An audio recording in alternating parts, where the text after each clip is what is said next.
Hello world. So let me ask you a question. When you're facing a serious decision or a question, will you ask one person and make decision based on that? Probably not. The same thing applies for AI. When you engage with LLMs and you're asking them a serious question or a decision that you need to make, an important decision that will have impact, will you ask a single LLM?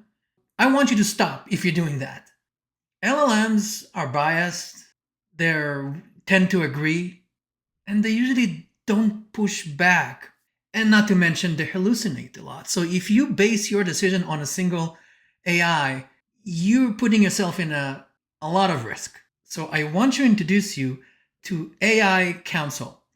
It's a tool that I built that really will help you to address all these challenges and give you a war room of AI that will debate, argue, and give you the right answers and maybe help you to make the right decisions. So in this video, I will take you through the installation, configuration, and how to use this tool. It's based on the LLM Council that was created by Andrej Karpathy. I had my own fork and it was called LLM Council Plus. I evolved it and now it's called the AI Counsel. And you'll see why, because it's more than a council right now. So without any further ado, let's jump in and I'll show you how to install it, use it, and run it. This is the GitHub repo. What you need to do, and the link will be in the description, don't worry. You're going into the installation section and all you need to do is to install it. Couple of things that you need to make sure that you have, and that's Git and UV and npm. And if you don't know if you have it or you don't know how to install it, in this day of age, you don't need to figure this out. You don't need to go on a website and check documentation. Just ask your AI. And if you don't have an AI and you're still trying to figure out, there is a free tool called OpenCode where you can install it. And let me show you, for example. So I'll go into my environment. I already have OpenCode installed, but if you want to install it, all I need to do is go to opencode.ai and just copy this, install it, run this in your environment. I have it installed, so you'll say I'm already up to date. And then when you open code, it will launch, and what you'll see will be a typical model called Big Pickle, which is a built-in model that is free, really capable. So what you need to do is ask it, can you confirm I have Git, UV, and npm installed on this system? It will start checking, verifying, and if it doesn't have it, it will say I don't, and it will propose to install it, and it will do it for you, regardless of the operating system. It's pretty awesome. And I'll show you what else you can do with it in the later stage of the installation. So as you can see, it confirmed I have everything, so I'm good with it. Let me just exit it. And now let me clear this, go back into the repo and copy the installation. This block completely. Just go into a folder where you're going to push it, and it's going to git clone my repo. It's going to extract it locally on your system. It's going to move to a special directory. It's going to run a UV sync that will install all the packages that it needs, and also the npm packages. And lastly, it will run the server. We're using a built-in script. Let's do that. See, it's doing the installation. It's moving into the folder, and it started the server. And here you go. I have it running. So let's go and see what we got. Here's the front page. I want to show you something that we also added to the system, and that's the ability to run this as a container, because as you can see right now, it is running as a service. It's running in this shell window. So if you want it always up and running, you have to leave your computer on and this terminal window open, and the service must be running all the time. But this can be run as a container. And if you don't know how to do it, again, let me stop this. I'm going to ask the AI to do that for me, because I'm not a container expert. So one of the container platforms you can run is called Docker. I don't have Docker. So let me show you how quickly and easy it is to install Docker. You just do search for Docker and you go over here and get started. Install Docker Desktop. And let me install it for my Mac. And you can see there are multiple operating systems. So all I need to do is drag it. This is on Mac. Copying it. Oh, wow, it's large. 2 gigs. And I'm going to close this and launch Docker to make sure everything is okay.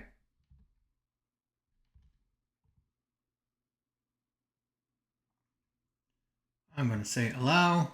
Again, it's showing this stuff here, accept, and use recommended. And there we go. So I have this running.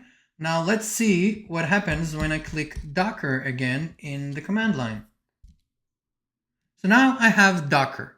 Let's say you don't know how to use Docker, or you don't have time to figure out how to do it and read my docs because it's documented in my repo. All I need to do, again, let's open OpenCode and ask it. Can you deploy this solution as a container on my platform? So big pickle, it's running right now. I launched it from the same directory where I deployed it. It needs to be in the same directory and it knows about this. So now it's just gonna do that for me. Okay, so it will ask me which tool to use. I'm just gonna use Docker Compose. It's local, I already installed it. And it's reading all the file in the environment.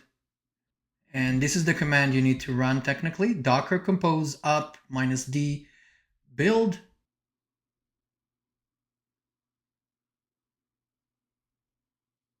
Okay, so it says it's deployed on this address. Let's copy it. Here's the address, and there we go. So this is running on a container. It's fully containerized, and I can run it. I have it running locally on my central home server system where I have most of my containers. And before we jump in and show you a couple of runs, and I'll switch into my home server, a couple of things you need to know about this. This entire platform is an API server. So it comes with a skill that you can load with your agent. So if you have Hermes or OpenClaw, you can define that. You can ask them to import a skill from this repo, install it, and they can use that skill to manage this environment for you. Everything that you'll see here will be something you can manage. On top of this, this is also an MCP server.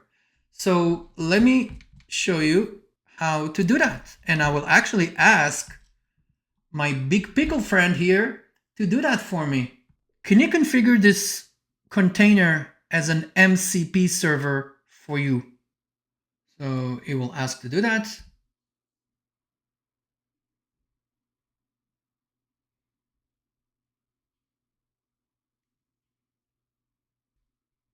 And there we go.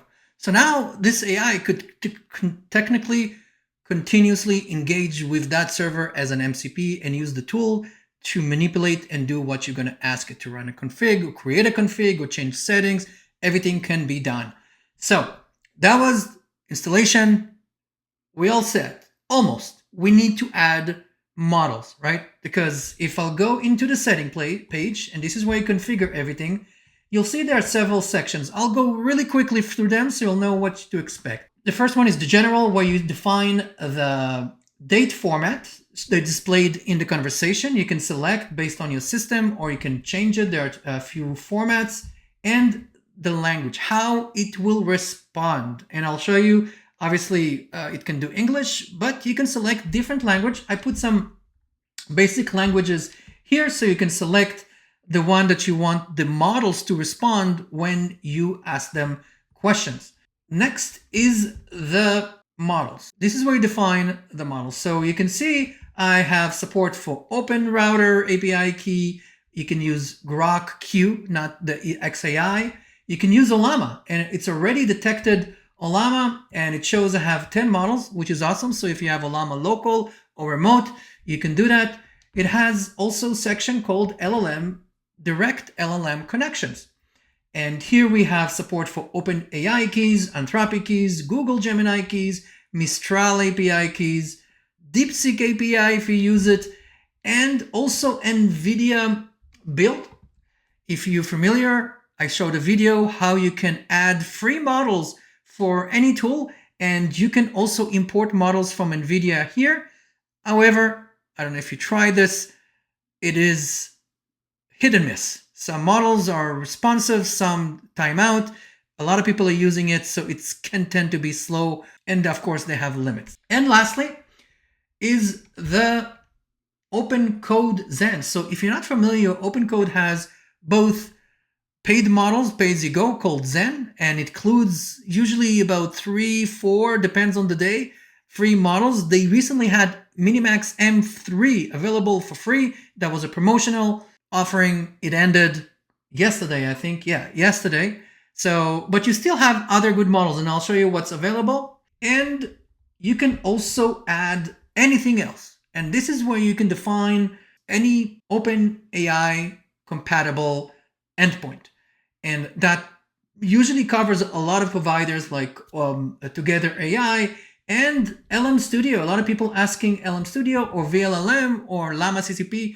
You can define them and import the models into this tool. So what I'm going to do, I'm just going to enter the OpenCode key. So let me grab my key. Test.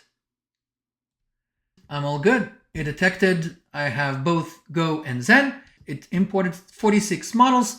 Obviously, some of them are paid, specifically the one from Zen, but I have Go subscription, so I can use Go models, and I'll show you how I use them. Moving on into the next screen, this is where you can control, this is the advanced configuration of the council specific. You can enable which models will be used in this session. You can control the temperature of the council in each stage. If you're not familiar with temperature, if it's colder, it's going to be more conservative responses. And if it's going to be hotter, it's going to be really creative, randomized, sometimes crazy responses received. And there are multiple stages in each section. And then we have the advanced screen for council debate. This is another enhancement that was added by a community user, and you'll see his name on the screen right now. So thank you very much for this massive contribution on the advanced council debate configurations. The first one is freeform. And to explain this the most simplest way, so the way it works, when you submit your question, each model responds. And they don't know about the other models. They just give you straight response to what you asked for. And then what happens, they receive the responses from all other models without knowing who are the models, because models have model bias, be surprised. They rate the response. And then it goes into the chairman who synthesizes everything, define the ultimate answer, and present it back to you. So that's how it works.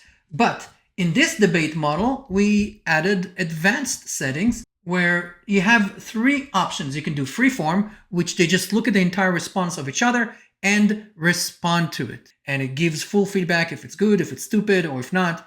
And that goes the freeform. The next is the paragraph level. But instead of responding in overall, they look at the response and provide feedback based on the paragraph. So per paragraph. And the third and more, and you can see the cost, because the more you make it more advanced, the more tokens it will cost you. And the claim level, this is where after they respond, the chairman model will take the responses from each, divide them into individual claims. So it will synthesize claims from each, and then doing it using a JSON structure, and get the response back, send it to all models, and they rate based on the claim. And of course, once at the end, they define who was the best response based on all the claims that were submitted to each other. And in the bottom, you can see usually the default is 1 pass. You just do 1 run. But if you want, and again, this is going to cost you, if you want to really take this seriously, you can go into 2 rounds, 3 rounds, 4 rounds. That's really going to cost you if you do that. But they're going to debate and debate until they reach a conclusion. And there is something called auto-converge, where if the models are starting to kind of align there, and even, for example, define 5 rounds, if at round 2 or 3 they're already kind of converged on the claim and they're agreeing with each other, they were able to convince each other, that's where it's going to end the debate early, because there is synthesis and there's no point running multiple rounds, right? And that's the counsel config. And then we have the system prompts for each stage.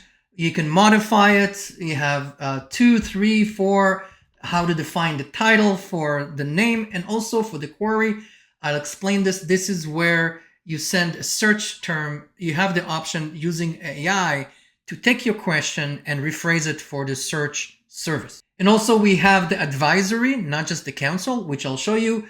And there are also multiple stages with unique prompts, which you can modify and reset. For example, if you messed it up, you can always restore to defaults, but you can save this and make it your own, because it's supposed to be your solution that will help you with your challenges. So you have full control on everything in the system.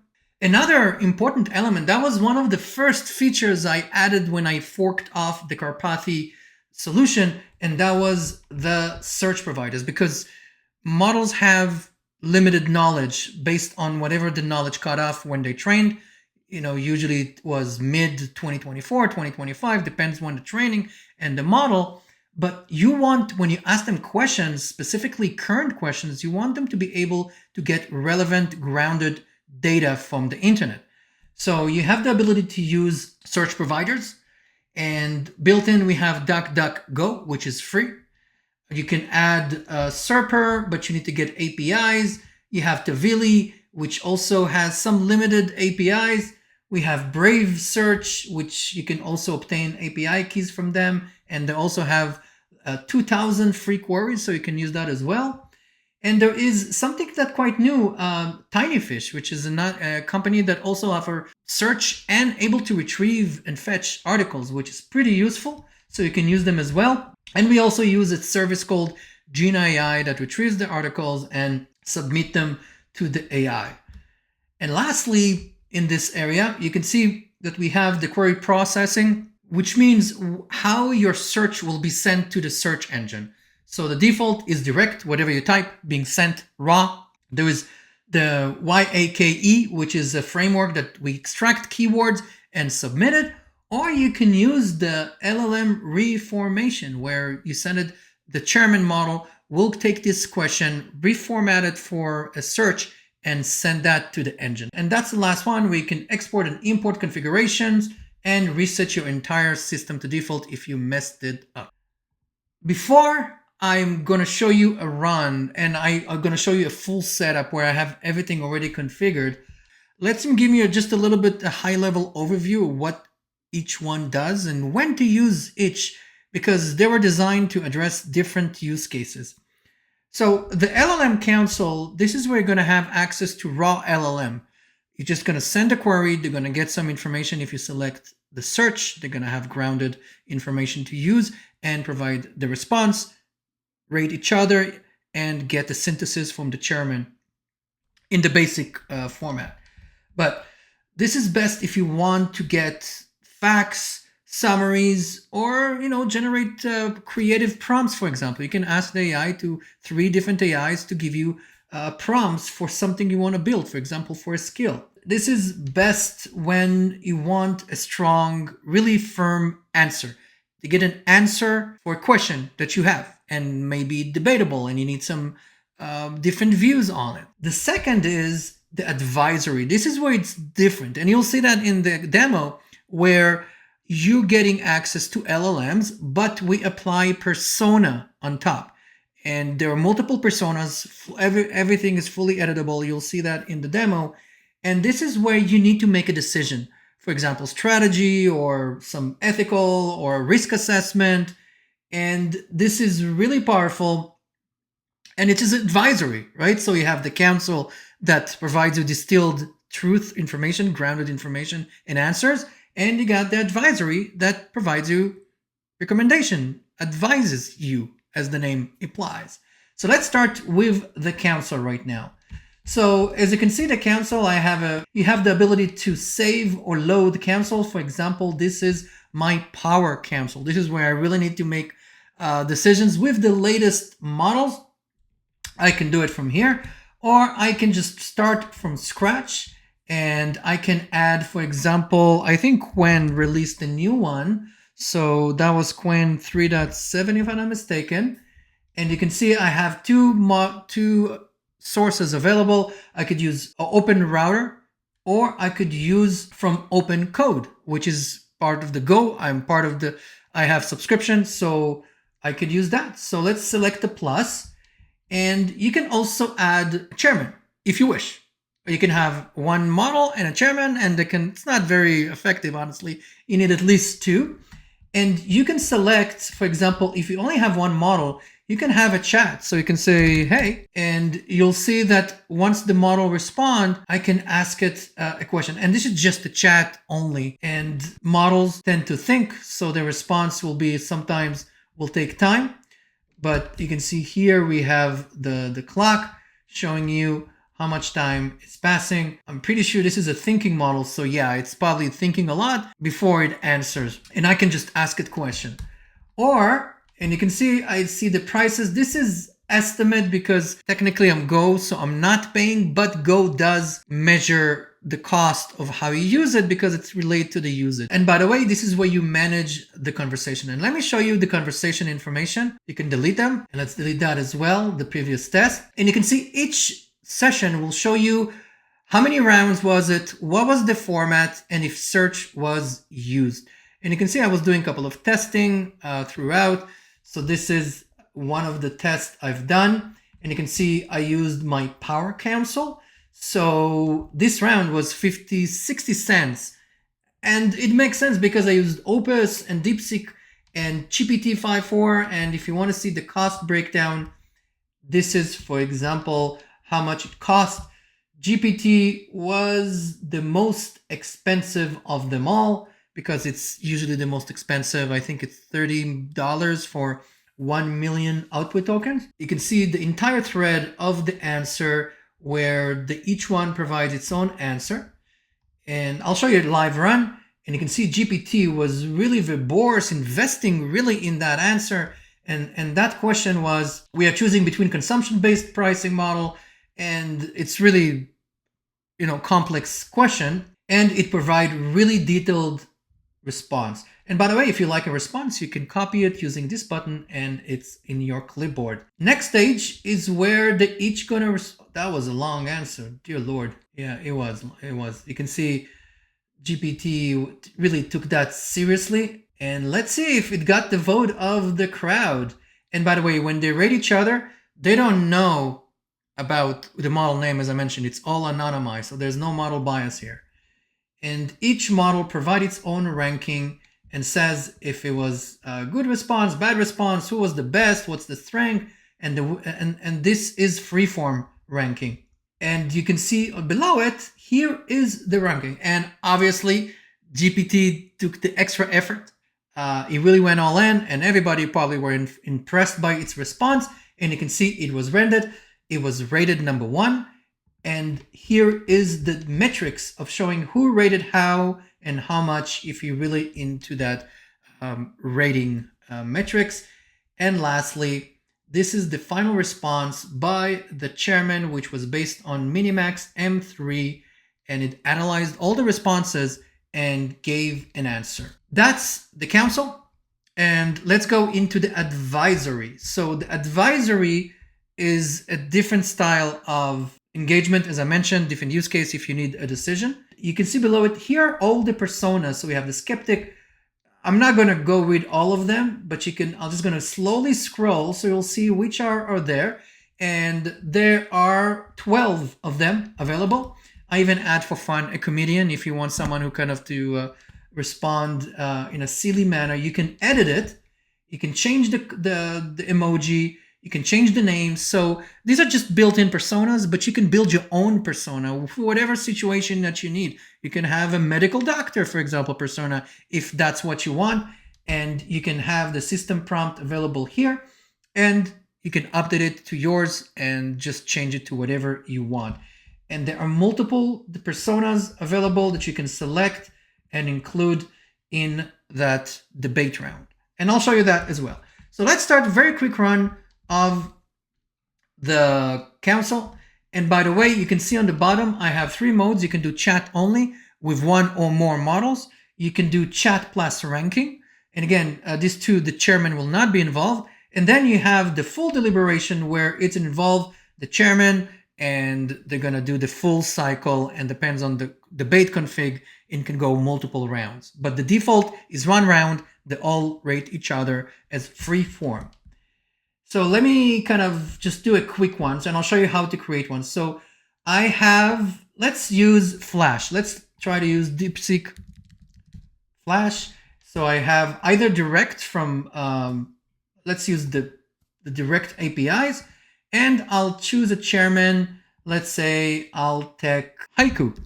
Again, I'm trying to save money here, and that will come directly from there. Let's use Gemini. Let's do Gemini. I have Gemini. Let's do, again, trying to be a little bit conservative with the costs here. I'll do Gemini 2.5 Flash.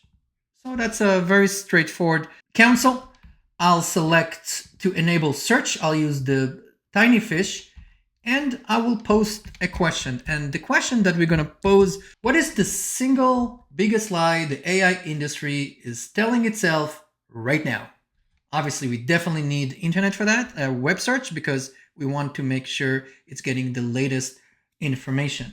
And I'll do full deliberation. So there'll be only 2 models. Again, I'm doing it just to save time, and run it. So the first stage, obviously, is the search engine. So the search engine will go out based on the question. It will retrieve articles and use that to feed the LLMs. We'll give them, here's the question, here is the search information, now answer the user. So they have a grounded information to use. So it ended it, and you can see a quick preview of the articles it retrieved and all the sources. This is all sent into the LLMs. And that's, you can see it's really fast right now because I picked really fast models. So right now we are already at stage 1. So Gemini Flash responded, DeepSeek also responded, and they rated each other. So DeepSeek got the better rate from the 2. So probably rated itself better than Gemini. It was less humble. And now this is where the chairman, and I have Haiku 4.5. It's the chairman. It looked at everything. And let's see if it gave us a straight answer. The single lie in the industry is telling itself is that AI possesses human-like intelligence and reasoning capabilities. Interesting. But in reality, it's sophisticated pattern matching. Interesting, right? So this is just a basic question. And you can see if I scroll up, I can ask follow-up question if I want to do, and go on and on. And you can see on the left, I have the cost. This was really cheap, not very expensive. Collapse this, and you can see the model breakdown of how much I paid. It's really to the pennies level. So let's try the advisory. And as mentioned, you can select how many rounds there will be. So in the advisory, there will be 1 round where it's very similar to the debate, where they all respond without knowing the claims of the other. And then in the second round, they're starting to argue with each other on the claims, and they're doing it for 3 rounds, and their vote. And if there is, let's say, a situation of a tie, then there is a third, like a chairman, a tiebreaker that decides based on the claims who is the right answer. What is the right answer? So let's ask here another question. Let me grab that question. If an AI agent makes a mistake that costs the company money, who is legally and ethically responsible? The developer, the user, or the model provider, right? That's interesting. And the setup here, so you can select the Skeptic, let's select the Ethicist, and let's select the Pragmatist. And so I picked 3 for this round. You can pick more if you wish, but again, the more you pick, the more expensive it will be. And you have two ways to configure this. You can do a simple where all models or all personas will use the same model. Very simple. But if you want to mix and match and you want to do the advanced, you can select a different model per persona. For whatever reason, it's up to you. You can decide, I think, because I want the atheist to use, let's say, Sonnet, because Anthropic likes to be very ethical. And for the skeptic, I'll probably use Grok. And I'll use the Grok build from OpenRouter. And for the pragmatic, I'll use Gemini 3 Flash. So I went to the advanced, and here I will use the Nematron 3 Super as the tiebreaker if needed. So let's run this debate. So I did enable search on this one because I think it doesn't need internet data. This is more to ask the model and leverage its training to decide what's going to happen.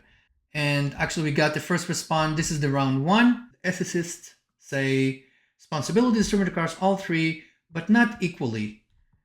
And I'm not going to read everything right now because this is a demo, but definitely when I ask questions, I go through the answers because they are very insightful and you can see the flow. So here they're just responding. They don't know about the responses of the other models. And now we're starting the next round. And in the next round, they're going to start rating each other or debating with each other. And you'll see more and more rounds. Here's the second round where each provide a positioning and is try to butte the other. It's actually a real debate, but just with AIs, different AIs with different personas. So it could be really, really interesting read just for the fun of it. And you can ask questions. And I learn a lot when I ask questions, decisions, and I go through and I see the debate between them, and makes me think of things that I did not think when I was asking the question. So it's, as I mentioned, very insightful. And then they need to respond in 100 words because we don't want that to become like a yapper discussion. So in the second stage, they need to respond. And if you want to change anything here, like I showed earlier, you have full control of the system prompts of every stage for both the counsel and the advisory. And the skeptic is responding. And now we entered round 3 where they're responding to each other's, again, debating with each other. Actually, here you can see that the atheist actually is becoming more, sticks to his opinion than shifts. So he's really stubborn. That's interesting. And I think this is the last round. And this is where they're going to have to make a decision. And we get the summary. And here's the consensus, where they agreed, where not. And here is the final verdict. And the verdict was prepared by Nematron. And you can copy it if you want to see and take it elsewhere. And this is the summary, the consensus point, where they're agreed, where they're disagreed. It's in a table form. And you can see it gives you next steps to do more research if you wish, and open uncertainties. That was a high level. I barely scratched the surface. And just like the other, by the way, you can see the cost of this round on the left available for you. If you want to save cost, you can try to do, for example, search for free models. Let's quickly show you. For example, if I'll do over here and search for free, you will see a lot of free models from OpenRouter. But as you know, free models are usually rate limited, and many of them usually don't even respond. I don't know why. Like they just list them. But this is, for example, from OpenRouter. You can see all the free models, and there are free models also from Zen. I think this one ended the promo, but it's still showing it. And you can use that. Or you can use Ollama, right? Like you have the option if you have a good Ollama server or you have Ollama subscription, you can use either local model or their cloud models. So there's a lot of way you can save it and still leverage the capabilities of this solution. So thank you very much for sticking around. I know it was a long video, but as you can see, this is really comprehensive and elaborate. I'm hoping that the community will help to improve this, make it better. Feel free to download, feel free to star it, and feel free to open, if you're in GitHub, open PRs on issues or suggestions on how to make this better. And I'm looking forward to see you in my next video. Thank you.